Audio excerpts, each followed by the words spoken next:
সাবেক প্রধানমন্ত্রী ও BNP chairperson Khaleda জিয়ার মৃত্যুতে জাতির উদ্দেশ্যে ভাষণ দেবেন প্রধান উপদেষ্টা ডক্টর মোহাম্মদ ইউনূস।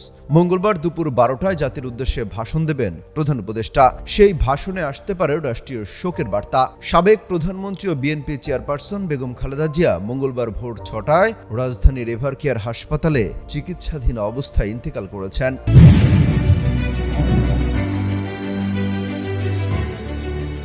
বিএনপির ভেরিফাইড ফেসবুক পেজে দেয়া এক পোস্টে এই তথ্য জানানো হয়।